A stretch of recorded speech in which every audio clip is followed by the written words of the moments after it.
Mesdames et messieurs, bienvenue. Très ravi de vous retrouver dans ce journal hebdomadaire de l'actuel média. Les titres. 41e anniversaire du décès d'Abdul Karim Kamara Di Cabral. Cette année, des hommages en temps de coronavirus. Vous trouverez des détails dans ce JT. Ils sont nombreux des jeunes époux qui n'arrivent pas à supporter et finissent par se séparer. Ce phénomène appelé divorce a de multiples raisons. Nous en reviendrons dans ce journal. Cancer du col de l'utérus, il est le plus fréquent chez les femmes au Mali. Le cancer du col de l'utérus évolue lentement et souvent silencieusement. Des explications dans ce journal. Mesdames et messieurs, encore une fois de plus, bienvenue. Comme annoncé dans les titres, la nation rend hommage au leader estudiantin Abdul Karim Kamara Di Cabral ce mercredi 17 mars 2021. Cette année, au 41e anniversaire de l'illustre disparu, on pouvait constater la présence du ministre de l'administration territoriale et le secrétaire général du bureau de la coordination de l'AIM, suivant le reportage de Aïssata Diakité.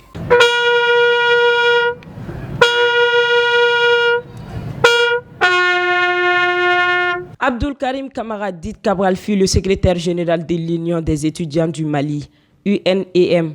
Aujourd'hui appelé Association des élèves et étudiants du Mali, AM, ce leader très respecté s'est battu pour le droit des élèves et pour l'éducation malienne. Malgré la crise sanitaire qu'a subie notre pays, il lui est rendu hommage comme chaque année au monument Cabral à Lafiabougou. Le gouvernement a été représenté par le ministre de l'administration territoriale. Ce dernier lui a rendu un vibrant hommage. Chers frères et sœurs de la famille Cabral, Monsieur le secrétaire général de l'AIM, je formule le vœu que le Tout-Puissant, dans sa miséricorde, accueille le feu Abdul Karim Kamara et Cabral et tous nos camarades rappellent à Dieu dans son paradis éternel. Abdul Karim Kamara a été le leader étudiant le plus en vue de sa génération. Assassiné en 17 mars 1980 à Bamako, Kampala. Suite à des tortures du régime dictatorial, il devient vite un martyr national. L'actuel et récent secrétaire général de la coordination nationale de l'AM, Siriman Seydou Niaré, veut suivre les pas du charismatique leader estudiantin. Aujourd'hui, l'image de l'AM est très mauvaise. La lutte de l'AM a toujours été une réussite. Nous sommes engagés pour la défense des intérêts matériels et moraux et nous sommes prêts à changer l'image de l'AM. Vous avez remarqué le congrès passé qui s'est tenu sur la colline de Badala, le 13 et 14. Il n'y a pas eu de violence. On l'a fait par une élection libre et transparente. La dissolution de l'AIM est au centre des débats. Cependant, il va de soi que le dernier congrès de l'organisation a été sans violence.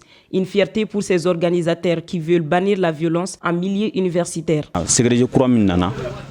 Nous voulons que le nouveau secrétaire général de l'AIM, Siriman Niaré, puisse amener des réformes dans le statut et règlement de l'AM pour qu'ensemble nous fassions le meilleur pour l'école malienne.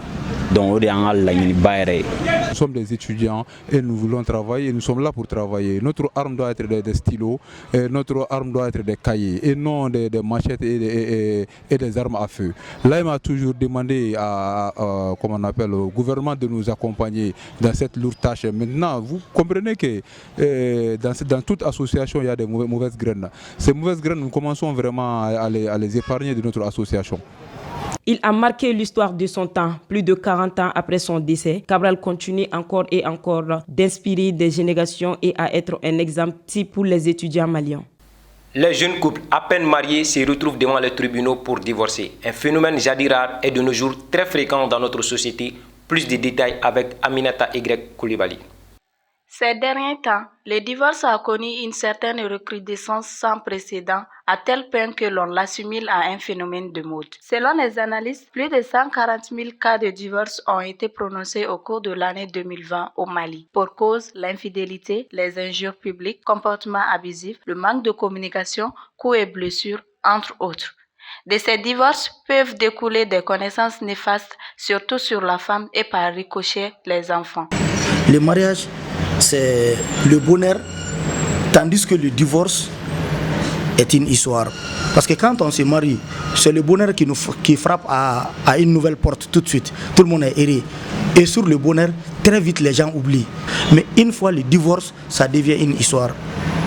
La jeune dame, même si elle décide de se remarier avec un autre, peut-être on risque de lui dire qu'il faut faire attention. Parce que cette jeune dame, elle a déjà été contractée un mariage qui n'a pas duré longtemps. Donc déjà, il y a une histoire qui est créée. Et par ailleurs, si ce couple a eu des enfants, pour les enfants c'est très compliqué parce que les enfants deviennent des orphelins d'un père vivant et d'une mère vivante. Et leur éducation, c'est peut-être parce que les couples décideront de se remarier. La femme que l'homme va prendre à la place de leur maman, ça devient très compliqué pour les enfants et cette mère. Et du moment où cette dame-là aussi est remariée à un autre monsieur, de temps à autre, je vais aller regarder mes enfants. Des fois, tu risques que ça joue même sur son couple parce que ces derniers risquent de dire que non, certainement, ce n'est plus la cause des enfants, mais elle ne veut pas oublier certainement son premier époux. Donc, il y a trop d'histoires et cette histoire est très compliquée qui relève maintenant à une conséquence grandiose. Généralement, ça joue trop sur la femme. Pour certains, cette situation est due à la dégradation des mœurs dans notre société. Et pour y remédier, il faut que le mariage retrouve sa signification d'antan. Ce qu'il faut, c'est éduquer les couples au mariage. Parce que quand vous entrez dans le mariage, il faut que les deux couples soient bien informés, bien éduqués. Et ça existait autrefois dans notre société. Mais maintenant, on n'éduque plus les jeunes filles, on n'éduque plus les garçons quand ils entrent dans le mariage. Je suis pour la création d'une institution, ça peut être une vieille dame, ça peut être des vieilles personnes, qui expliquent d'abord la nécessité du mariage et le bien fondé, les risques, la discipline que le mariage recommande avant d'entrer dans le mariage. Une vérité pure au sein de notre société, le divorce est de nos jours l'une des causes évidentes qui nuit au vrai sens à nos valeurs sociétales. Et ceci doit être une préoccupation de tout un chacun afin que l'expansion de ce phénomène puisse ralentir. Toutes les femmes se réclament belles et attirantes. La coiffure est donc un moyen pour faire ressortir cette beauté. Nous sommes allés à la rencontre de certaines tresseuses traditionnelles ainsi que modernes pour faire une étude comparative entre les deux. Pour plus de détails, regardons ce reportage de Fatoumata Dramé. Parmi des nombreuses versions stylées de la femme, la coiffure est l'idéal pour changer de look. Il existe plusieurs types de coiffures, les tresses traditionnelles et les modernes qui sont d'ailleurs les plus sollicités par la génération récente. Il faut noter que le prix varie entre ces deux secteurs. Les tresseurs traditionnels se retrouvent entre 2500 et 3000 francs par jour et 50 000 francs en tout pendant les fêtes. Je fais des tresses africaines. Pour les enfants, commence par 500 et les grands 300 ou plus. Je peux tresser au-delà de 6 personnes par jour. Ça dépend de la clientèle. Dans la journée, si le marché est bon, on peut avoir 5 000, 3 000 et au minimum 2 500. Surtout à l'approche des fêtes, on peut gagner jusqu'à 50 000, 100 000 après les comptes. Le constat est très amer. Celle du moderne encaisse 100 000 francs, voire 150 000 francs par jour, à peu près 200 000 francs pendant le week-end. Nous sommes allés à la rencontre du salon Glamour où Kadiatou Diallo nous fait savoir que les salons demandent beaucoup plus d'astuces. Les soins de visage, les maquillages, massages, etc. L'électricité est aussi très utilisée et c'est pourquoi le coût est d'ailleurs cher. Mais cela n'empêche pas les jeunes femmes de la ville à se hisser vers elles, surtout pendant le week-end. Dans la journée, on peut avoir beaucoup de clients qu'on ne peut déterminer parce que le travail est collectif. On s'entraide. On fait des nappes tirées, nappes sans mèche, avec mèche, et aussi pour enfants, etc. En une journée, on peut coiffer plus de 10 personnes. Les samedis et dimanches, la clientèle est débordante. On gagne au minimum 150 à 200 000. On ne fait pas de tresses traditionnelles, mais modernes. On s'inspire pour améliorer nos modèles tandis que le traditionnel ne varie pas.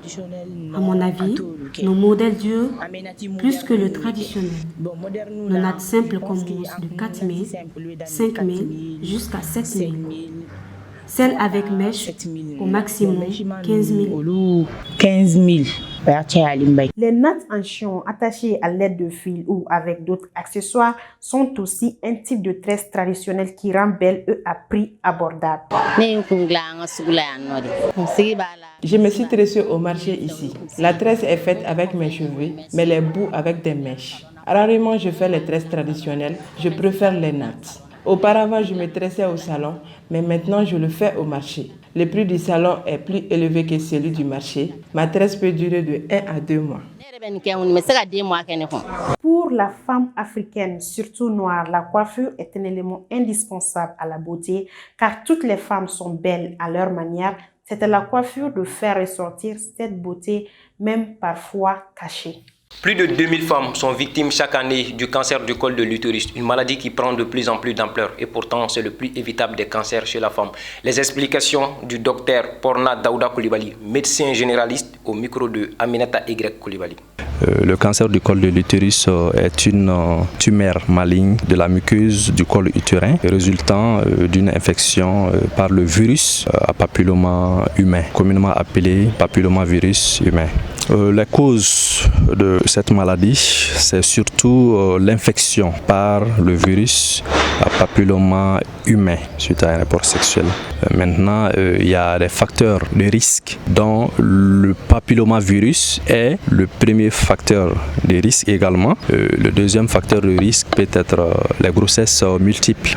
Il y a l'activité sexuelle évidemment. Une femme qui n'a pas fait de rapport sexuel n'a pas la chance de développer cette maladie.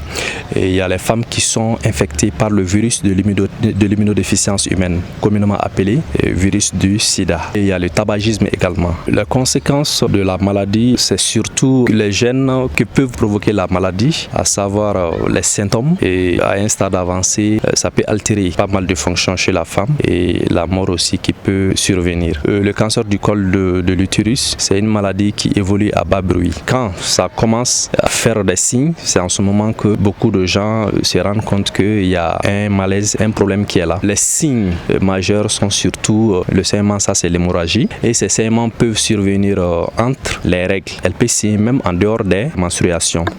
Ces saignements peuvent survenir après la ménopause. Ça doit lui pousser à faire une consultation. Elle peut sentir aussi des douleurs au niveau du bas-ventre. Et il y a aussi les pertes vaginaux. Ces pertes peuvent être liquidiennes. Quant à la prévention, il y a le vaccin. Et il y a aussi le dépistage précoce.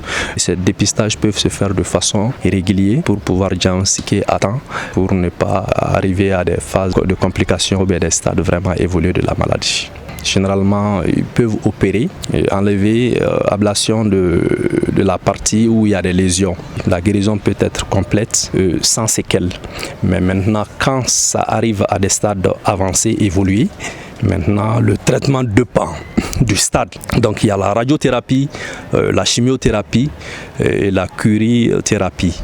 Et le traitement c'est en fonction de la stade également. Parce que quand c'est pas avancé, le traitement donne de très bons résultats. Mais quand c'est à un stade avancé, la maladie peut résister. Les malades peuvent bénéficier de certains accompagnements de la part de nos autorités. L'accompagnement c'est surtout le traitement, les médicaments. Il y a une journée dédiée à ça. Ça fait pas mal d'années maintenant. Il y a les centres de santé de référence qui sont tous équipés et le dépistage est gratuit. Même après le traitement, c'est-à-dire à certaines phases déjà, et les complications peuvent survenir, notamment la stérilité. La femme ne peut plus faire d'enfants, voire la mort aussi qui peut survenir.